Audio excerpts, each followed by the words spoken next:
Aliagas. Mais il est 7h18, on vote cette semaine, Nikos, pour élire la meilleure baguette de France. À cette occasion, Europe 1 va plus loin, s'intéresse à la guerre de la farine qui fait rage en ce moment dans les boulangeries. On connaîtra le résultat demain, Céline Dacosta, et cette fameuse baguette tradition, le monde entier nous l'envie. Et pourtant, son identité est en danger. Les multinationales de la farine prennent de plus en plus de place et imposent aux boulangers un standard uniforme. Bonjour Victor Delande. Bonjour Nikos. Tout d'abord, d'où vient notre baguette tradition? Depuis quand elle existe? À la fin des années 80, la baguette avait perdu vraiment toute sa saveur, un pain trop blanc, bourré d'additifs. Les boulangers ont donc réagi avec le décret pain en 1993, qui réglemente notamment la composition du pain de tradition française avec de la farine, du sel, de l'eau et de la levure, rien d'autre. Et pour fabriquer cette fameuse tradition, les boulangers achètent donc une farine spéciale auprès des quelques 400 meuniers qui existent en France. Mais le problème, c'est que les grands groupes qui commercialisent ces farines ne se limitent pas uniquement à la vente de la farine. Exactement, prenez Baguepi, Banette, ce sont devenus des labels que vous retrouvez dans de très nombreuses boulangeries. 4 sur 5 vendent de la tradition. Et ces enseignes qui vendent les farines aident les jeunes artisans à se lancer, à s'installer. Les meuniers vont même jusqu'à leur offrir l'enseigne, mais la contrepartie, c'est un cahier des charges très strict. De fait, ça rend les boulangers très dépendants vis-à-vis de ces groupes.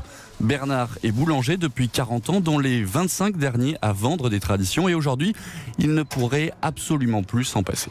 Les 90% de ma clientèle me demandent de la tradition. Alors si je voulais arrêter demain, je ferme la boutique. Dans sa petite exploitation, il dénonce les prix trop élevés de cette farine spéciale pour faire justement de la tradition. Là, je suis coincé, je suis obligé d'en acheter. On n'a rien signé, mais on est tenu. Et je sais qu'ils ont des marges énormes là-dessus. Et vous voyez, ça me met la chair de poule. C'est des meuniers qui détruisent des artisans qui les font vivre. Ouais.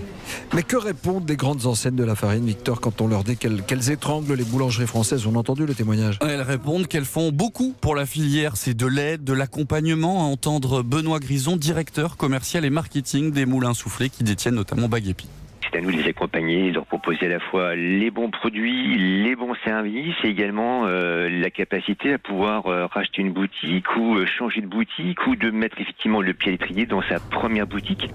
Qui dit vrai, le boulanger ou le meunier, Victor? Alors un peu les deux, mais il y a une subtilité, Nikos. Le prix de vente de la farine reste très secret, mais ce qui est sûr, c'est que le petit artisan boulanger la paye beaucoup plus cher que la grande boulangerie industrielle que vous retrouvez en périphérie des villes ou dans votre centre commercial.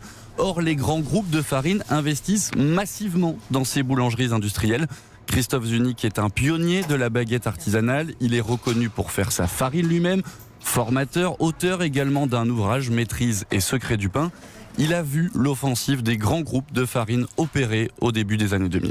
Il y avait des grandes enseignes comme Baguepi ou Moulin de Paris qui travaillaient avec des artisans mais qui en parallèle alimentaient des réseaux de distribution industrielle à travers de la viennoiserie surgelée ou des usines à pain. Donc le prix que payait l'artisan sur une farine, c'est l'artisan qui payait le prix fort justement pour faire un cadeau au niveau du prix pour les industriels. Prenons justement le groupe Soufflé qui détient Baguepi, cette double politique, petits artisans d'un côté et grande boulangerie industrielle de l'autre.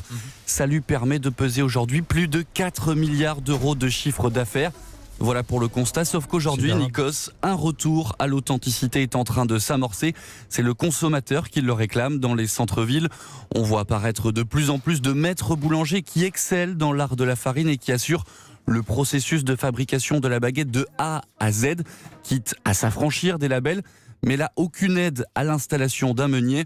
Mieux vaut avoir un business plan bien ficelé et une bonne trésorerie de départ. Vous parlez d'authenticité, le retour de la tradition pour avoir peut-être une meilleure qualité. La guerre des prix et du goût, on connaîtra donc demain la meilleure baguette de tradition française. Merci à vous pour cette enquête, Victor Delande. Merci à vous.